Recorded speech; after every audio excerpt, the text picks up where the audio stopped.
Hello,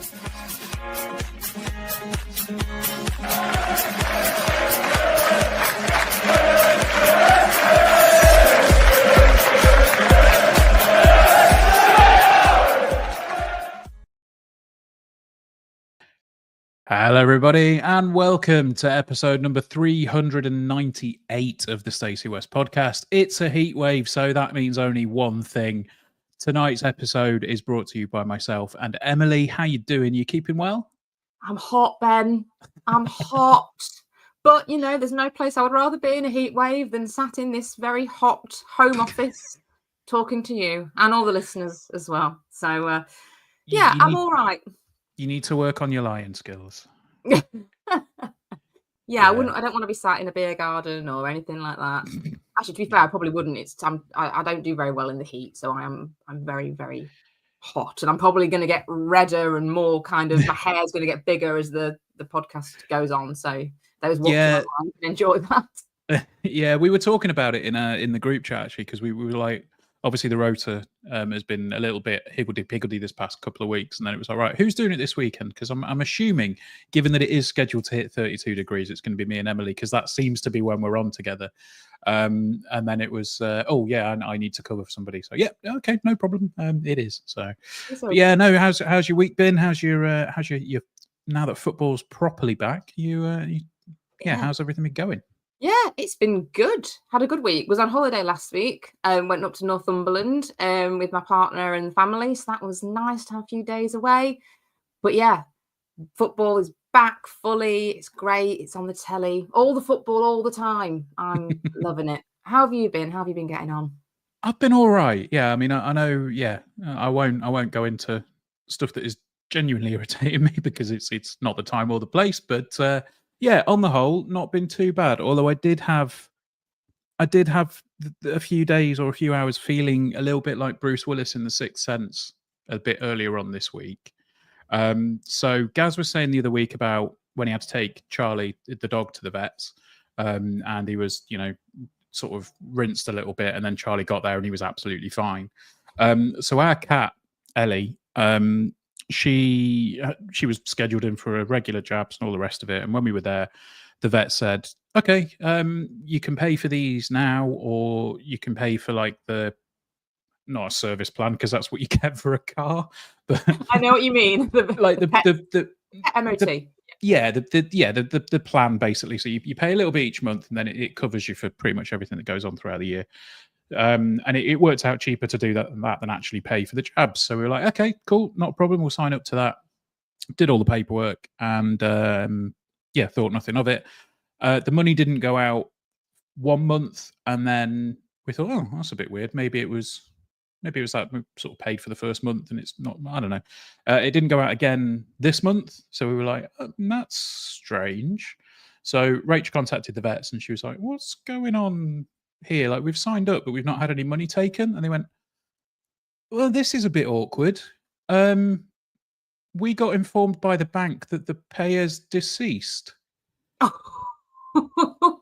no! So. Yeah, I've been questioning an awful lot this week. Have you been asking for a cup of tea via a Ouija board, Ben, trying to get through? The irony is, when I finish the tea, I've got to read the leaves to see how good it was. Yeah, no, that was just a genuinely odd moment. We were like, okay, gosh. But yeah, that we managed to get that all sorted out, which is fair enough. But yeah, I was looking through the bits earlier on. We've actually got quite a lot to talk about tonight, haven't we? We have. They've saved it all for when there's actual games and everything to talk about. So yeah, the point at which we have two games, a game to review, a game to preview, and we've also got a load of news. So thank you to the club for throwing some stuff out there at the moment. One of which I'm actually going to hand over to Emily, because she's practiced and she's been very good at this one. So the first one. First bit of news obviously came in a little bit earlier in the week, and it's a pretty big one from a club's standpoint, a club perspective.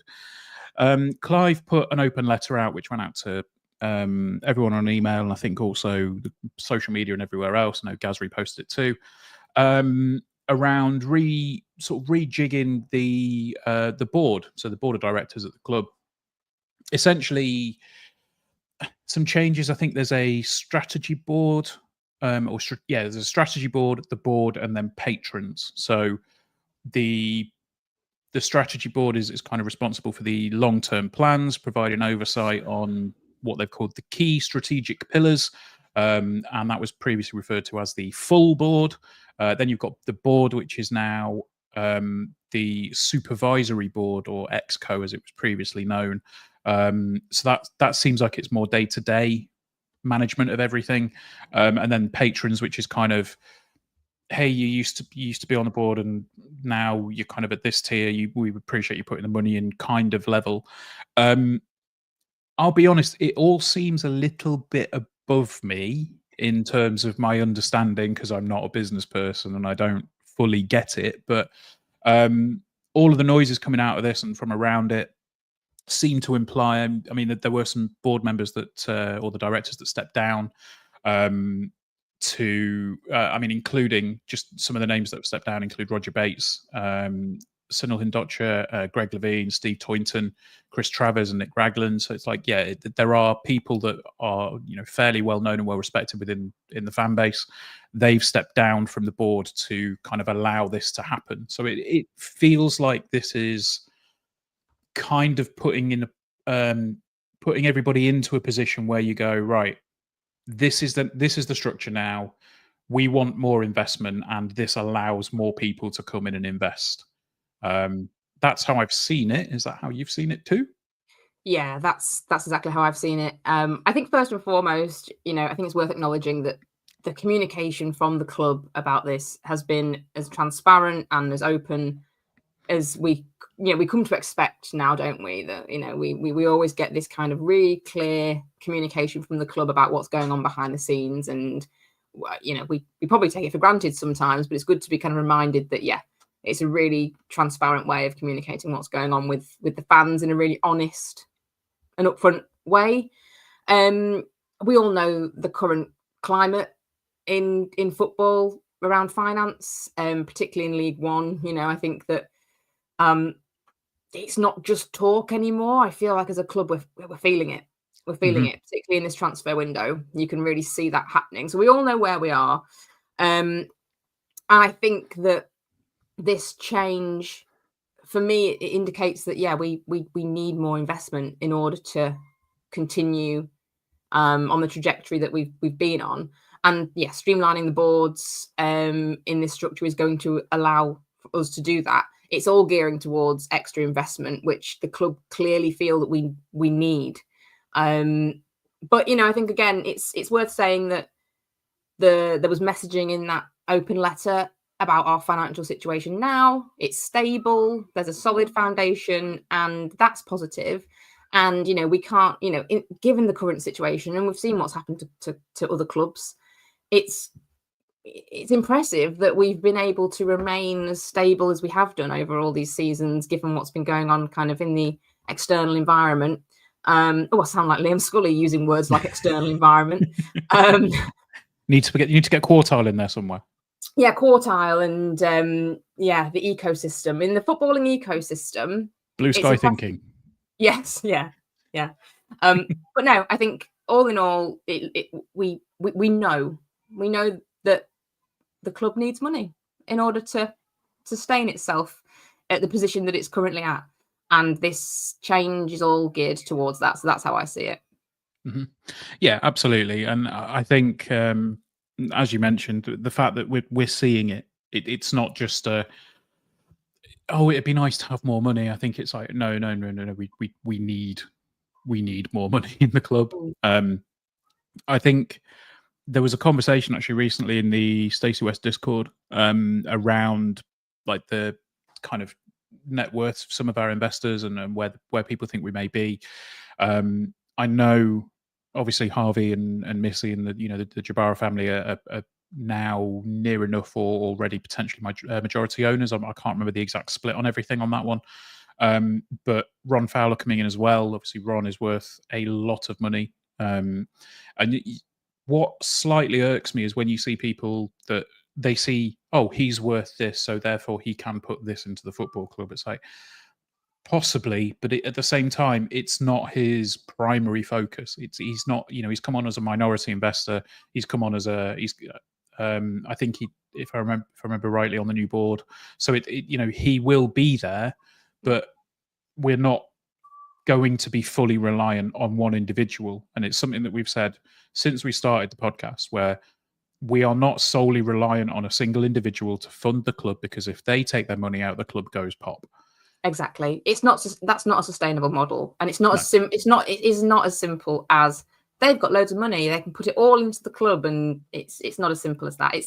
It's not sustainable. Like I say, if we've seen it happen to clubs where owners have put a load of money in, and the clubs have gone big on wages, and when those owners leave or aren't involved in the club anymore, these clubs can't sustain it. We're not getting 20,000 people in, with all the revenue into the ground. So yeah, it's that's not a sustainable model. And that's what it's about. It's hard. It is hard to step away as a fan and look at the football club as a business. Yeah. But, I think we all have our differences and our disagreements as fans, don't we? But ultimately, we all want Lincoln City to exist. I think that's the bottom line. And this looks like it's a step towards ensuring that we continue on our trajectory and absolutely exist. It's not about just throwing some money in and hoping that it doesn't go bang. Yeah, absolutely. So look, I mean, again, I don't want to spend a huge amount of time talking about this, because it is a situation that people that are much more intelligent than I am and have much more knowledge around this kind of thing will be able to pick apart much better than I can. This kind of feels like the week we could have done with Kieran Maguire on. Yes. But it just goes to show once again that it's it is a case of, this is how we're running. This is what we want to be. Here's the information. Like, you wouldn't get this from a lot of other clubs, and I think it's important to highlight that. And I know we get called all kinds of names under the sun for being club kissers and all the rest of it, but when the club does stuff like this, I think it genuinely deserves highlighting, because it's just a positive for everybody involved. Yeah. So hopefully this streamlines it, and it starts to maybe pick at that American market a little bit more, and we get people that go, oh yeah, I've got a couple of 100 million, I'll chuck $1 million or $2 million into Lincoln City, because that's essentially what it is. It's not pocket change, but it's to us, £3 million is a lot of money. It's more money than I think we'll ever have in our lifetimes. But to people like Ron Fowler, and when you have 6 or 7 investors, that's what, 500 grand each to keep the club afloat each year. That feels like not a lot of money when you consider what they're worth in the long run. So it's spreading the load a little bit and keeping everything sustainable. I think they want to keep doing it in the right way, which is what we're known for at this point. So yeah, absolutely. That is the board restructuring. The second bit of news kind of follows on from that. You mentioned the transfer window in that discussion, and where we are with that at the moment. The pre-match press conference for the Harrogate game, Michael Skubala was asked a question about the transfer window and where we are with it. A couple of interesting quotes came from that. The first one was about us being gazumped for players that we had our eyes on. We had deals in place, and people have come in and cherry-picked them in the last minute. This is not something that is a foreign concept to us. We've seen it before. We've had conversations. Jez has been on the podcast and said exactly the same thing. Like, we had a deal in place for a player who was in the Championship last season, season before last, in the January window. That was it. Last season's January window. That's the word I'm looking for. In the January window, we had a deal in place for a player who was in the Championship, and at the 11th hour, he decided to not come to us and go to another club in League One for substantially more money that had been offered. So I get that people are frustrated with the situation. I mean, we were saying literally off air, like, we're not the kind of people that go, do a signing, but it's like, do a signing? maybe. Yeah, please be nice. And it's, there's a lot of pieces at play. There's a lot of movement in all of this. And when you see something like this, and players that we have deals in place for, and then someone goes, actually, we'll give you £1,000 a week more. So, okay, I'll go there. Like we're, going back to doing the right things, doing things the right way. We're not going to break our wage structure for one individual. We're not going to, splash the cash on a forward for a 2-year contract and disrupt the balance that we've got in the squad, whatever it is, and it makes it difficult. So Michael was talking about that, and yeah, I mean, your thoughts on the gazumping, really, first and foremost. It just seems a bit. It's not sporting, is it? No, it's not sporting, and we have seen it before. We know it happens. I think this is where I feel a bit frustrated and a little bit. It makes me feel a little bit sad, because I think it seems more. Whether it's just because it's more open, it's more obvious. They've talked about the budget more, so we're more aware of how we can't compete financially. It just does feel a bit more, like you say, you're wondering where we fit in, and who is going to come to us not for the money. I mean, the sales that we've had over this summer, including Makama, that kind of star sale for us, hopefully gives us a little bit more bargaining power in these situations. But yeah, it feels a bit deflating to me when we know that the club have robust processes in place where they have players lined up. We've identified who they are a long time ago to come in and succession planning for players that we know are going to move on, and it's hard to say whether that's coming off because certainly people aren't coming in at this point. So I know as much and as little as everybody else, I think, but you can't help but feel a little bit flat. And like you say, I'm not going to be there demanding signings, but it's reaching a point where I'm just getting a little bit twitchy and would like to see some bodies in, particularly given the injuries that we've got. It just exacerbates it, really, doesn't it?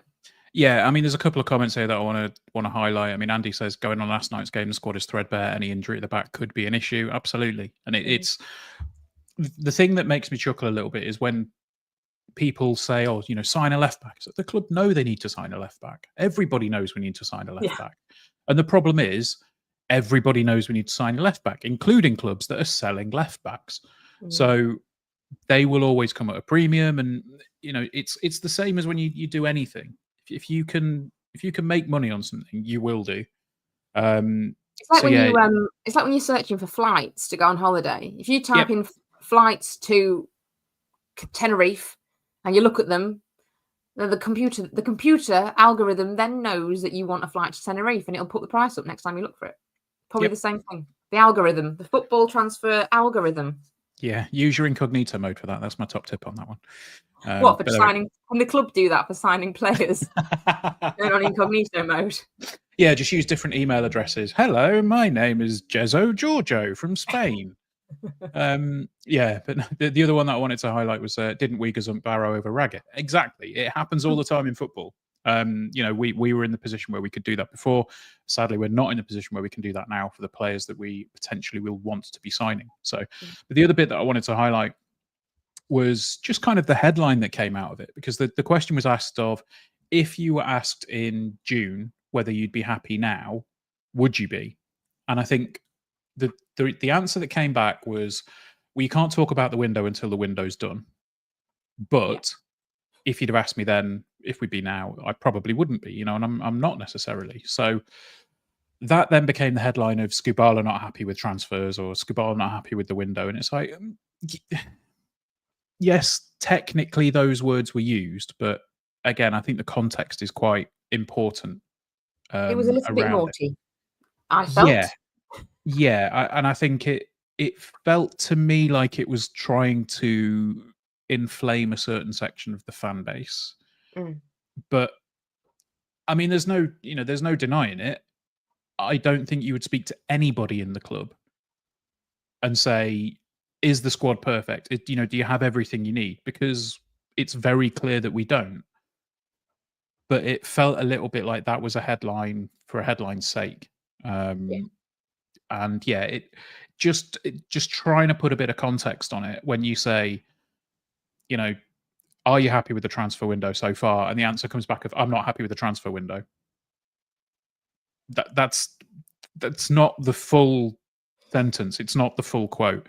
But yeah, I even think, Ben, if I saw it, if I can remember it properly, it was just a big picture of Skubala with just the words "not happy" underneath. I think that was what you see when you scroll through social media, which could mean a million very negative things, none of which were what he actually said or meant. So I do think it was a little bit naughty to try and, probably generate a few extra clicks and a few replies in the comments. Yeah. But look, I'm not going to sit here and say, oh, I'm perfectly happy with the transfer window. Like, no, we know what we need. We know we need a left back. We know we need a central midfielder. We know we need someone to potentially replace Joven, and one other would be nice. But as fans, I don't think there's any point in sitting here and screaming about it, because ultimately we can do nothing. So it's a difficult one. So that is the press conference. You'll have to bear with us just 1 second, because I believe me and Emily are potentially trying to do the exact same thing here and bring up the live coverage of the Carabao Cup round 2 draw, because obviously we did win last night. It was very good. We'll talk about that shortly. And for those of you that are listening back, we are live. We went live at 7:00, and as a result, we are now at 7:20. The draw has started, and Now TV's mobile app is atrocious. So I can't find anything that I want to watch. I've got it. They're chit chatting at the moment. I'll keep an eye on it, Ben. Okay, cool. Right, there we go. So so we'll move on to the next. Speaking of transfers, transfer windows. We'll move on to the next bit, which is a rumor that's come in. Gary has reported on this one. We are allegedly looking at a 21 Ukrainian midfielder who has represented his country at up to under 21 level, currently playing in the Czech top flight. And his name is, Emily? His name is Ivan Varfolomiev. There we go. I mean, I believe it was very, very well done. I do believe that we have a half Ukrainian man watching at the podcast. I believe Walter has spoken to us a few times before, so he will probably be a very, very good option to get some pronunciation tips on. But yeah, this one sounds like a potentially exciting transfer with a suspiciously large number attached to it.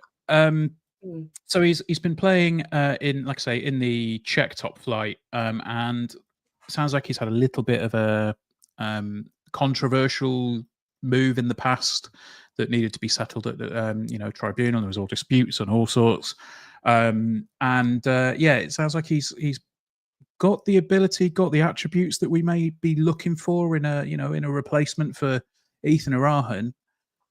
He's currently valued at around 600,000 euros on Transfermarkt, which suggests that, people saying splash the cash you got for Joven might be getting their wish on this one, Emily?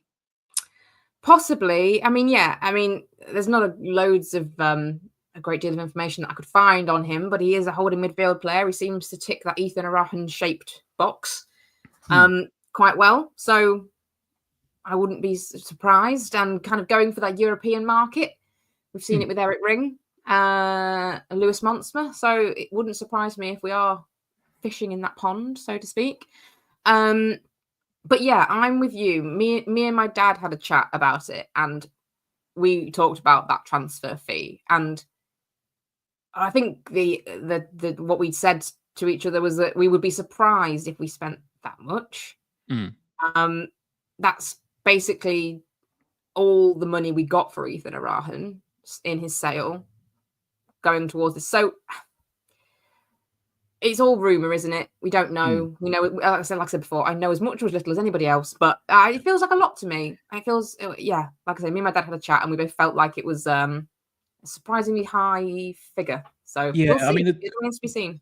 The figure that's been quoted is the fee that's been linked with it rather is £800,000, which that to me feels like that kind of creative accounting where it's like, okay, the deal in total is worth £800,000. Yes. That could mean 200 grand up front, 300 grand up front, and then we'll give you £500,000 if we get to the Premier League, something like that. Something ridiculous like that, which technically would mean that the deal could be worth up to that. So yeah, it's a strange one, but at the same time, if we're, we've just sat here and said, what's it going to take to maybe get us up to that next table, the next table up or the next rung up on the ladder. If we're able to sell a player for 750, it says it was euros, 800,000 euros. Okay, so yeah, about 600 grand. If you're able to use that to use that money and go, cool, okay, we've got this sum now, we can spend it on a very good player that we know will be decent, and then we can use him as the next one. That, to me, I think the ceiling becomes higher on that player. If you're spending £500,000 to get them in, you're going to want a substantial return on that at the end. Yeah. Because obviously, to use Ethan as the example, paid 200 grand for him, sold him for 750. That's substantial. Yeah. If you're going to get the same on a £600,000 transfer, you're going to obviously want to either keep him and get you to get you up to the Championship, and keep him in the squad and all the rest of it, or sell him for £2 million or whatever it's going to be. So yeah, it's an interesting one for me. It doesn't necessarily seem like it's going to be the typical Lincoln City signing. No. It feels that kind of spend, it just feels a little bit of a risk. And we're not usually we don't usually take these big financial risks because we're not in the position to do so. I saw something that Gaz put out earlier today talking about. I've just seen who we've drawn. Am I in delay? Tranmere or Burton away? Live reaction. Oh. Yeah, Tranmere or Burton away. Burton. What a wonderful away trip. I mean, yes, we wanted an away draw. So there we go. Carabao Cup round 2. We're away at either Tranmere Rovers or Burton Albion. Which of those? Burton's down the road from me, so that's one positive. It's winnable, Ben. It's winnable. Yeah, I suppose. Winnable. Yeah. What would you who would you prefer in out of those two? Burton, just because it's closer for me to get to, probably. Yeah, fair enough. I mean, we're going to play him twice already this season, so why not a third time? Yeah. Anyway. No. Well, I had in my head we were going to get some mega draw, and it was going to be live reaction on the Stacey West podcast. Us, me and you, losing our minds. I really wanted Everton. I really wanted Everton away because I'd love to go to that new stadium. I really would. But, I had my own Leeds, but yeah, I think it was always going to be this way, wasn't it? Oh, well, that's taken the wind out of the sails of the podcast, hasn't it? What were we talking about? Oh, we were talking about Ivan Van Vollenmiev. Yeah, that's the one. I still haven't said his name yet because I know I'll butcher it. But you can pronounce Riley Towler correctly. Kylie Rowler. So, swings and roundabouts. Yeah, so, I mean, look, it's definitely, if it does come to pass, and if it does come to pass for the money that's being talked about, I think that is a significant stake in we are in League One. We are a mid-table club in League One. We are an established League One club. We want to be playing with the big boys at this stage. Here is a signing. Here is a statement of intent. And then if he smashes it, then who knows? I think it sounds like an exciting signing. Take the costs out of it and that kind of speculation and everything. It's an exciting signing. It does. He sounds like from what the information that's out there, yeah, exciting. So let's see. Please do a signing. Yeah, I have also got the club socials up just in case they've decided to drop a surprise signing on us while we're live, but I don't think they will. Do you think we'll see anybody in the door before Saturday? No. Ooh, controversial one. I don't know. There's been nothing. This rumour is the only thing that's bubbled up, and even then, there's nothing. Nothing really that concrete in it. Yeah. Is there? I mean, we do say that the club have been pretty good at keeping a lid on leaks and things like that over the past few years. So, oh, for God's sake, Grimsby have drawn Man United at home. Of course they have. Gits. Right. Well, that feels like a decent spot to take a break, doesn't it? Yeah, I think so. Yeah. Right. So we will see those of you that are listening on the podcast feed in just a second. But for those of you that are watching on YouTube, stick around. We will say hello and see how we're all getting on. So see you in a second. Cool. Oh, that's really pissed me off. First bloody match drawn as well. Can we clip that little bit of you just saying, "Oh, that's really peed me off"? I'm sure Stu can manage that one. Yeah. So right, let's do the thing. Let's go through who we've got in. Steve is in. Hello, is this a hat trick? It is indeed. Steve, the Stacey West Ultra, he was in at 6:31 ahead of our go live at 7. Andy is in, says evening all from Plymouth. Reckon so, Steve. Steve also says watching Sam Long last night. I hope we still have an interest in him.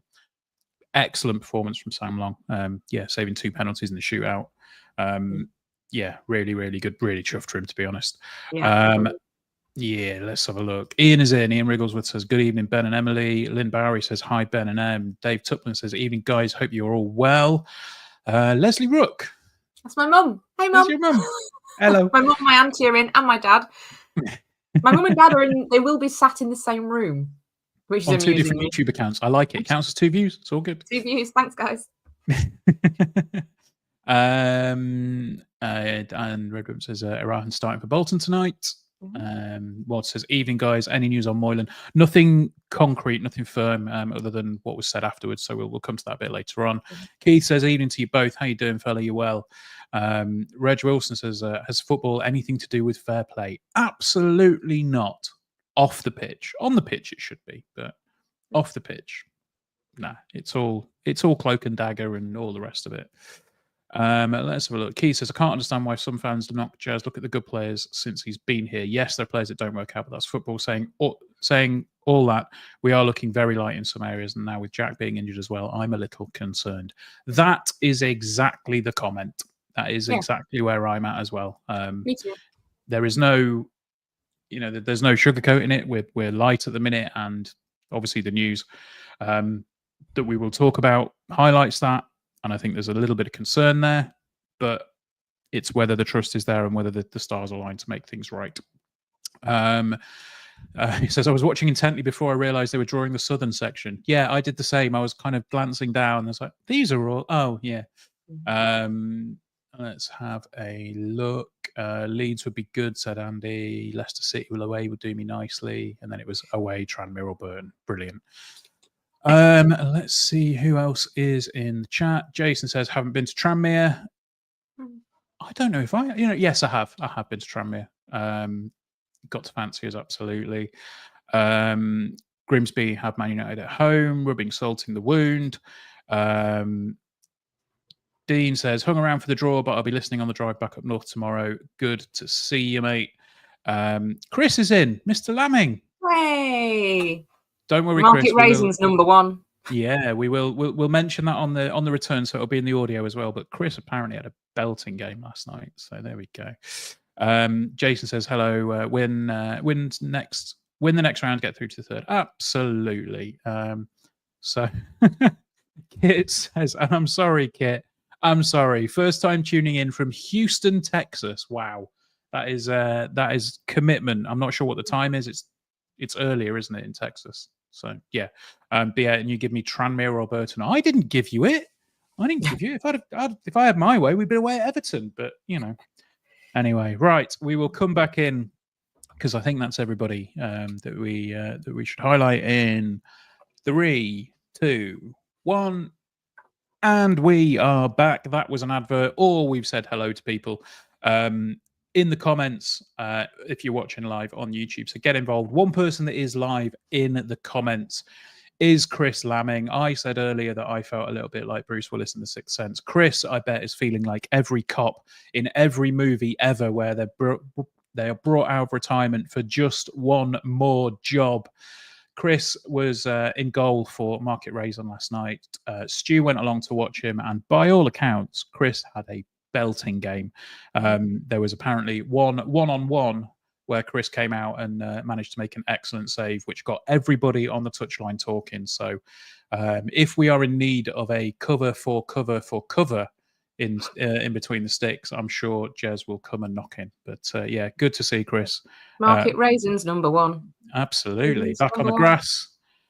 He says many aches and pains today. Bet it's worth it though, mate. I bet it is absolutely worth it. So we've got some games to talk about. We have.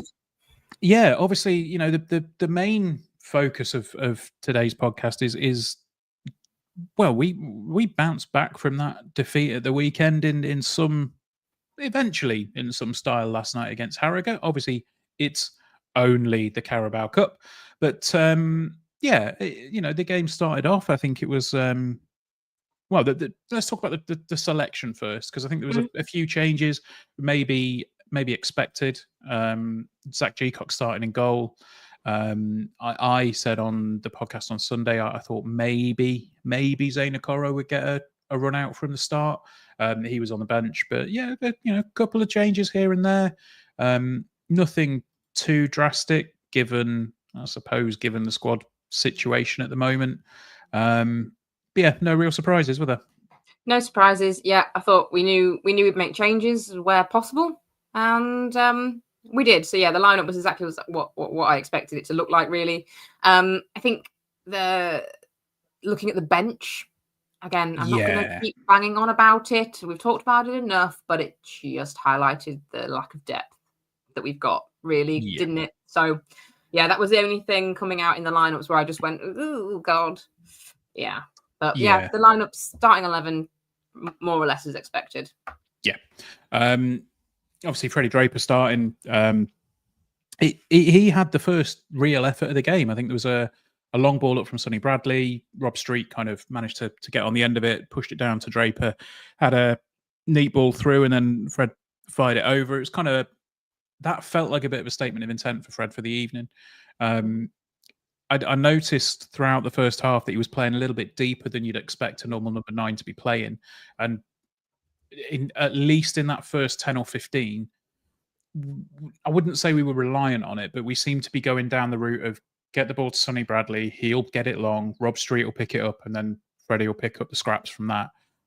It felt, that didn't feel like it was working too much. But when we managed to actually get the ball on the deck and play a little bit of football, I think we started to get a bit of a handle on the game. I think Harrogate's first chance was really, I think got down here 22 minutes, and they had a free kick that went over the bar. But by that point, I think we just about started to get our hands on the game and really started to take control of that stage. I mean, how did you see the game going in that first 20 minutes or so? Yeah, very much the same. I didn't think there was much of note, really, before our opening goal, to be honest. I think it was quite even, and we didn't look, we looked we didn't look the best I've seen us. Like you say, I think we were going long and that wasn't quite working out. I thought it was interesting, all game, Freddie was playing in a deeper role. And I think, as the game went on, I think that really did start to pay off. You could see him pick up the ball from deep and sort of holding it up and laying it off, which was nice to see. Really nice to see. But yeah, first kind of 20 minutes just felt pretty even and not much to report. And then, yeah, we Moylan with an excellent volley. And that, I think that gave us all the momentum, and we were dominant from there. Yeah, 100%. I think that was it, wasn't it? Like looking back at the goal, just absolute chaos in the box beforehand. Total pinball. Ball comes across from a corner. It goes off about 3 or 4 different players. Rob Street eventually gets the header back, and Jack Moylan rifles in a wonderful, wonderful volley. I don't think you're going to be complaining too much about those kind of efforts. You don't save those. Chris might, but you don't. But yeah, and then shortly after that, Draper forced a really, really smart save from their keeper. Yeah, I was on my feet on my sofa at home. I mean, the cross came in, and I think before we even get anywhere else, Rob Street was man of the match last night by a country mile. Yeah. He was absolutely outstanding. But the cross comes in, and Freddie Draper gets a really, really good dive-in header in. He does absolutely everything right with that header. The keeper's going one way. He gets it. He gets down. He gets the ball back across the keeper. You think he's got no chance, and he just manages to get his feet to it. Some people have said it was straight at him, but he's still got work to do. And yeah, I, at that point, I started to feel a little bit for Fred, because like, you're having a decent game so far. I think you just need a goal, and foreshadowing on that one. Yes, But, no, it was a great save. I mean, some would call it Chris Lamming-esque. But yeah, it was a great chance, and yeah, I thought it was in. But yeah, good save from the keeper. But yeah, from that point, you could see we were pushing. We were really pushing Harrogate, and then I think shortly after G-Cock made quite a decent save from one of their players, got down low in the corner to palm it away. But yeah, that was probably one of their only real chances of any note, I think. Yeah, I think that the if I remember rightly, I think the shot said they only really had a handful. I think 3 was the number that I saw. And considering that we had 2 shots, none on target on Saturday, to come away with over 20 last night was a welcome change from everything. But yeah, that save from Zach G-Cock was fantastic. And the more you see it, the more you appreciate what's happened, because you watch it back, and the way that the player gets the shot off, it goes through Sonny Bradley's legs. So G-Cock's seen that really, really late, and he's got down really low and managed to palm it away. I think the only thing that he possibly could have done better would be to turn it around the post, but thankfully, managed to get a palm to it, and then the ball was cleared. So there wasn't any real danger from the ball coming back out. But absolutely fantastic save from G-Cock. And like you say, at that point, I think it was just it was one-way traffic. Like we didn't really give them too much of a sniff. We really started to turn the screw. The first card of the game came to Tom Bayliss on 48 minutes after half time. I thought he got the ball. I thought he got the ball too, Ben.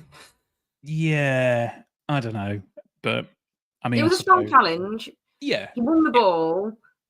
Did he then follow through? And did it look like the player was going to then get on to the loose ball, and he took him out? I don't know. He got the ball in my eyes. Yeah. In my red and white tinted eyes. Yeah. I mean, then the last bit of the last action of the game I've got here was from Eric Ring with his shot on 57, just dragged that wide of the post. Or was that? No, that was in the first half where he dragged it wide of the post. But yeah, there was a shot from him on 57 minutes. Then James Collins came on, and I think at the point where James Collins comes on and Freddie Draper stays on the pitch, if you think we've been dominant and in the ascendancy up to that point, from an attacking perspective, we did not let up for the rest of the game. It was relentless for that last half an hour or so. And it was epitomised within, I think, a couple of minutes of Collins coming on. The attacking intent of the team.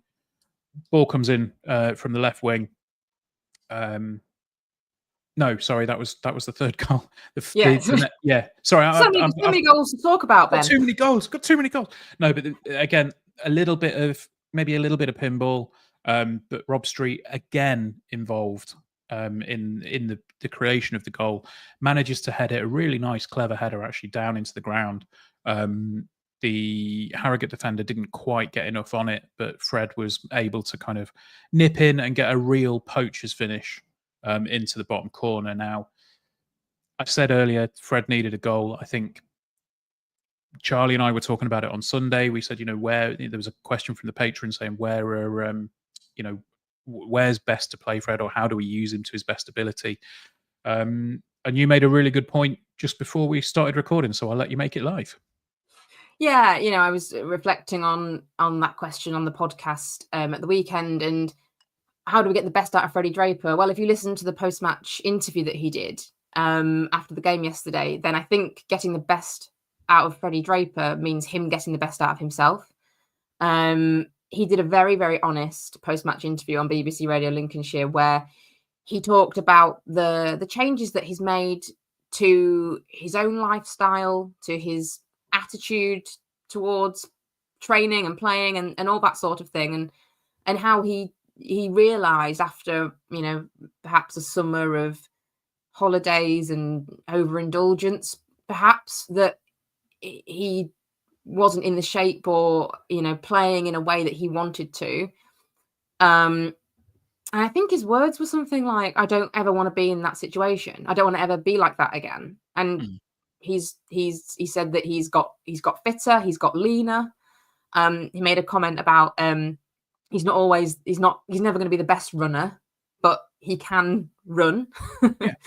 I think it's great for him. I think you can see the difference as well. Yeah. Just, on the old eye test, as Gaz refers it to, he looks leaner, he looks fitter, and he had a great game yesterday. Yeah. So that makes me excited for him. And, he's one of our own, isn't he? He's got that factor about him. And, yeah, would love to see him do well this season. Yeah. Absolutely. And I think that the key thing about that one, the interview in particular, was I don't know whether this would have been like planned out to the extent where, Michael Scabala would have sat with him and said, right, we're going to put you on the interview and then you're going to say this and then it's going to be this, and or whether they've just said, look, just be honest. Yeah. Because I think fans would react better to a player that comes out and goes, yeah, last season was difficult for me. I brought it on myself. I didn't feel like I was in a good place, and I wasn't fit enough. I wasn't good enough.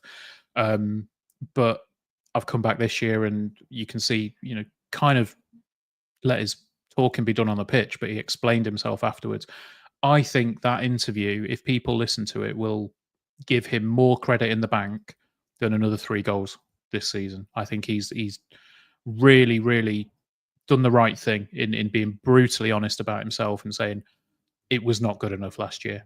And I think what would piss fans off more is if a lot of fans were saying, oh, he wasn't good enough last season. If he came out and went, oh, I felt fine, I was all right, it's whatever. But the fact that he's come in and he's admitted it and he's gone, yeah, it was crap. One thing that I did think when he was talking about that, I thought, do you think maybe the Jovan move has kicked his arse a little bit? Maybe. Because he's been with Jovan for so long in the academy, and obviously they've come through to the first team near enough together. All of a sudden, one of his best mates at the football club's got $1.5 million move to a championship side. So, how's he taken that? Is that going to be a kick in the backside for him to think, if I up my game, I can potentially be the same? I think so. A kick up the arse or inspiration, whatever you want to call it. I don't think you can ignore that. I think it's like in any workplace, isn't it? If you've got a colleague alongside you and they start to excel, you start to think, oh, hang on a minute. What am I doing wrong? How can I get to where they're going? And yeah, I'd love to see it from him. I think, he says that he's changed. He's putting in the work. He's fitter. He's leaner.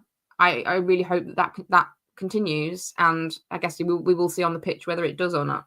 Yeah. I think that the interesting thing is that if he continues down this path, and if he does continue to improve, and if he does look better, if he does look fitter and leaner, you've almost, and I use the word almost with a very, very heavy emphasis, almost got the player that you could not necessarily worry about if you're not playing James Collins. Yeah. Agree. Yeah. So, yeah. He's a prospect. Yeah, 100%. So that was Fred's goal and Fred's interview afterwards. We will come back onto the pitch for the last sort of half an hour of the game. The two other major talking points, the man of the match performance was capped off for Rob Street with a goal where this one did come down the left-hand side. The cross came in, and really, really good little run from Rob to get away from his man and just slot it home. And Gaz mentioned in his write-up, he said, have Doncaster sent us back a different player? I thought he was outstanding last night, borderline unplayable. And yeah, for him to go from a player that we looked at and thought, oh, are we sure about this one, to a player that, let's be fair, scored the opening goal of the season, and then also scored in the Carabao. I think this could be a breakthrough season for Rob. Yeah, I'm so satisfied by his return. Like in the kind of the complete juxtaposition of the player that left us on loan. Mm-hmm. And yeah, I wasn't on the podcast then, but I listened to it and listened to you speak about how he wasn't sure the kind of player that he was, and I had to agree with that. Seeing his performances before he left on loan, thinking he wasn't even in the games. He wasn't even in the games. And then to put in performances like he has so far this season, I am so satisfied with that how that's completely flipped on its head. It's not just sort of like, oh yeah, we can see that gradual progression. You're right, it is like a different player. And he had a great game last night. He got to two assists and a goal. Yep. Which you can't argue with that. And I think both of his assists, I know we've talked about those, it's pinballing around in the box, but then it falls to him, and his headers down to Moylan and Fred, they're pinpoint. They're exactly what he was meant to do. He controlled it into the path. It wasn't just a bounce off his head into the right area and hope someone gets on the end of it. It's a placed headed pass essentially, and it was great, and a really good goal to cap it off. Lovely ball out to Collins. I felt on that left hand side. I think it was Collins. On the Sky coverage, it was so dark on that far side of the pitch. Sometimes I couldn't tell if it was our players or theirs, if I'm being perfectly honest. But it looked like James Collins from that distance, who put the ball across, and lovely finish. Yeah. That was it for the good news. Then we had two downers. I think one was probably not that great, not that big a deal in the grand scheme of it, but one seems like it might well be. Jack Moylan gets. The more I look back at this, the more I think he's brought down, and I arguably think it's a penalty. But yeah, Moylan goes down, rolls his ankle under at first glance, it looks a little bit innocuous, but then you look back at it, you go, not sure on that one. He rolled his ankle, and I think you pointed out at the time, like he's gone down, he's punching the ground, he's screaming, he's not in a good place at all. Looks very, very uncomfortable. And then he's had to be helped off the field as well, which is never nice to see. Given Jack Moylan's injury situation last season, given the fact that he's come back and he's scored an absolutely cracking goal in this game, he looked decent last night. He was. I think we've maybe criticised him for potentially being a little bit streaky, a little bit maybe underwhelming at times, but I thought he looked really good last night. And then for him to go down like that, and you see the sort of anguish, and even at the end of it, Skubala was saying, we've come away from this with a win, but everyone's really down because of what looks like's happened to Jack. So at this point in time, we don't know anything more. We've not heard anything. We'll probably hear something tomorrow in the press conference, but it does feel a little bit like this is a bit of a shadow on what should have been a decent night. Yeah, it didn't look good, did it? It No. didn't look good. And yeah, the moment that the impact happened and he was on, kind of writhing on the floor, punching the ground, as I said, like you just think, oh, we don't. This is the last thing we need, sort of selfishly, I suppose, as a fan. Obviously for Jack, we don't want him to be on the sidelines again for his, Yeah. But we don't, as a squad, we didn't need that. We don't need a potential long-term injury. Don't want to say it again. We are depleted in numbers, and please do a signing. But yeah, I mean, it didn't look great. I'm not very optimistic, to be honest, on the face of it. I mean, Skabala said in his post-match that it could be one of those things that's a couple of weeks. Yeah. It could not be. It could be more. And yeah, it remains to be seen, doesn't it? But he had a really good performance, and yeah, I definitely described Moreland as underwhelming. I think we've seen some excellent flashes from him. Barnsley. We all remember Barnsley away, don't we? But we don't see that on a consistent basis all the time. But I thought last night he really looked in a good place, and just feels a bit typical. At this point, we just go, yeah, there we go. Yeah, of course. So right. And then there was the final goal. I think this is probably the blot on Draper's copybook for the evening. He, the ball came in. He played a pretty soft pass back into midfield. I can't remember who it was to, but they slipped, and Harrogate, capitalised on that. To be fair to the lad, it's a really good strike, but yeah, it's one of those where you think he shouldn't have been in that position.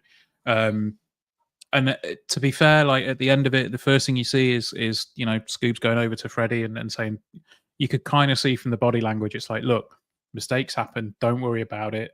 We won the game, you'll get over it, it's fine.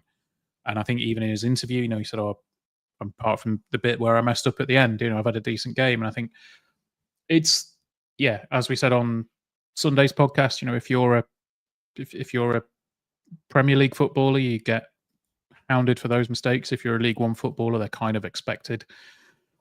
So it was a disappointing one from Fred in that respect, but everything else he did last night I thought was superb. And it shouldn't really, I don't think that should detract too much from what he did.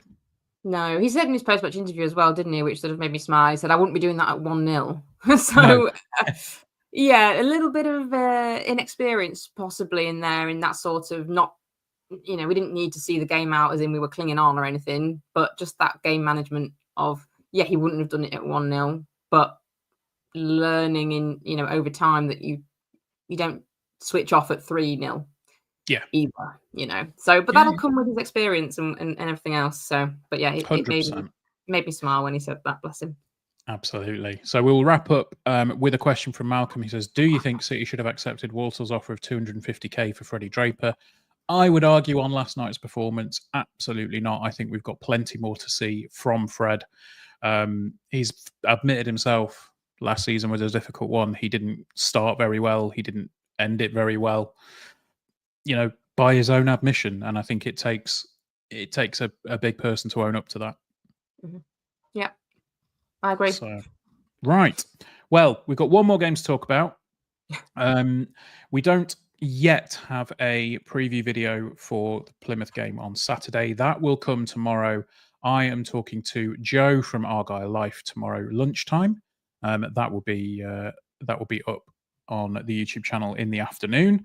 But home to Plymouth. Plymouth have had an awful start to life back in League One. They lost, I think it was 3-1 on the opening day, and then 2-0 at Bolton at the weekend. The opening day loss came to a 10-man Barnsley side. By the sounds of it, their fans are livid at several situations that are going on at the moment. I think they've not signed, they've not got a first choice striker by all accounts. They've got an injury crisis. I think they're potentially looking at 16 players that will be fit for Saturday. I believe you've got a Plymouth supporting friend who you've been very politely ribbing ahead of Saturday, Emily. Yes, well, I thought I could do, all the research on Plymouth and their form and what's going on, but I've got a very good friend who is a Plymouth Argyle fan, so I thought, you know what, I'll just ask him for the insights. And I've decided I'm just going to read his messages to me out verbatim. So this is the insights for Lincoln City against Plymouth Argyle. So what he said is, we've not replaced the players that have left. We've got no centre-back or first-choice striker.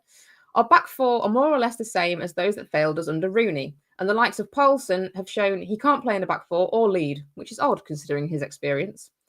The last game, we had 60% possession and 0 shots on target, so we lack creativity or any final instinct. We never replaced Hardy, and we got rid of 2 expensive, for us, flops, Al-Hajj and Baidu, who were meant to be creative. Also, our goalkeeper is awful. Scored a howler on his pre-season debut. Connor Hazard is injured, and he's not filled anyone with confidence. However, we can be good on the wing, and our midfield has been bolstered from recent years. So, Ben, all in all, I'm quite confident for Saturday. So the thing that makes me slightly smile in that array of text messages is the one about the possession stats. So we know that last season we were very good against teams that like to hold the ball, and we're able to hit them when we can in the way that we like to do. The fact that Plymouth are not a happy camp at the moment, it's such a cliche, but here we go. I think it's the right time to be playing them before anything starts to gel. They're obviously devoid in signings. They've obviously got an injury crisis. I think this is probably the perfect time to have them at home. And yeah, if we can do what we know we need to do, which is let them have the ball, and then when we can, we'll use the press and we'll win it back and get forward quickly, I think we could be on for a decent afternoon. Yeah, I agree with that. That was exactly what I thought as well. I thought the same. I thought they're a team that likes to have possession, but it doesn't look like they're doing anything with it. I think they edged the possession stats in their game against Barnsley as well. Obviously, Barnsley were down to 10 men, but they weren't able to create anything to get anything out of the game. So I think that really does play into our hands.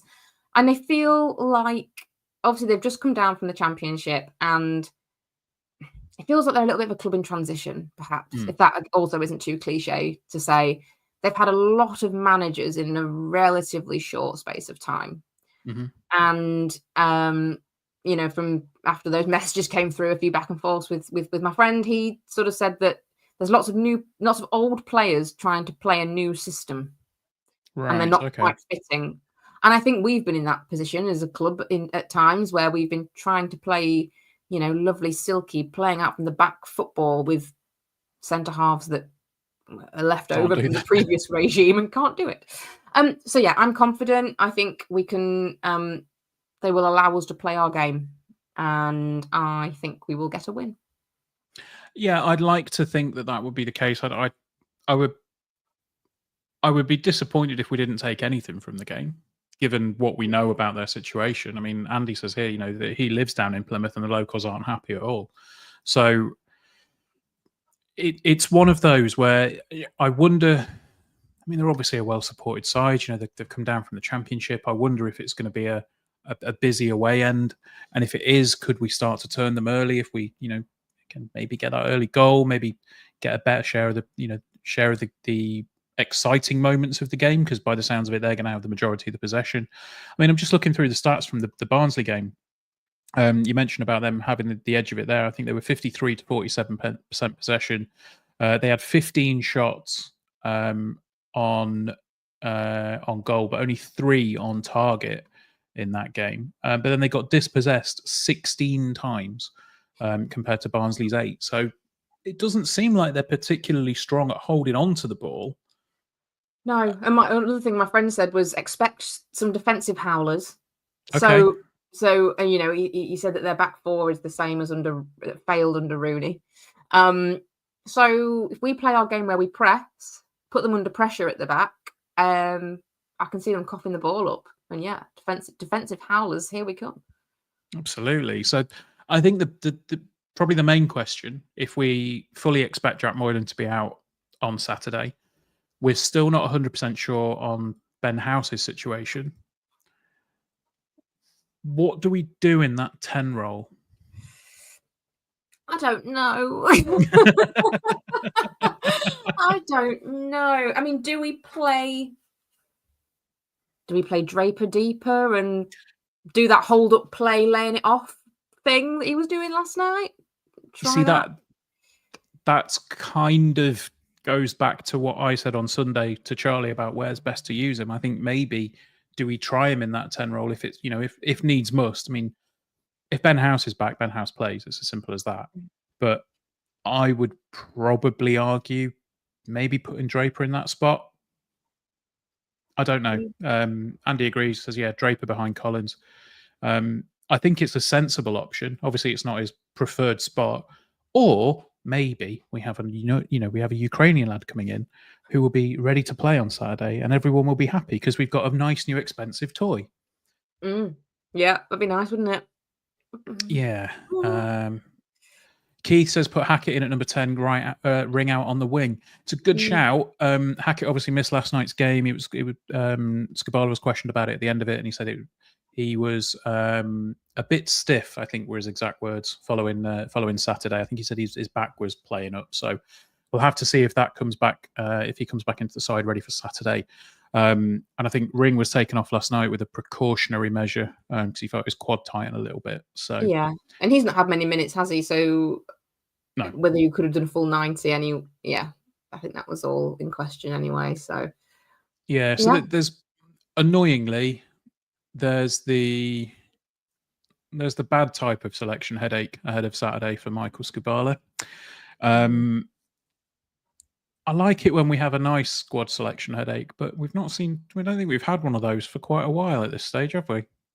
No, we haven't. Please do a signing.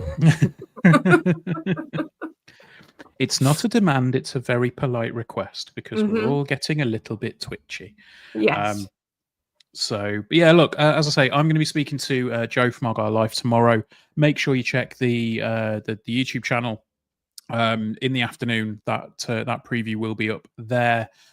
But I think now is about the time. We might as well plug it again, actually, because I believe you actually went to the exhibition up at the cathedral. My parents went.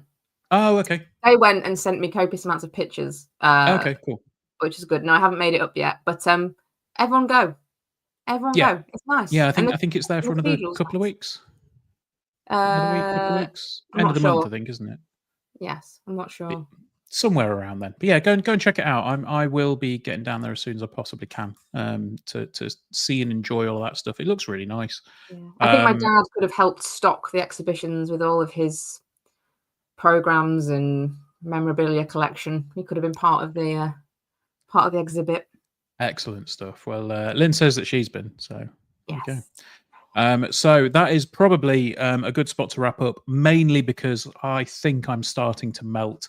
It is not getting any cooler in our rooms at the moment, but things are heating up with the season, and I cannot believe I've just said that. I'm so sorry.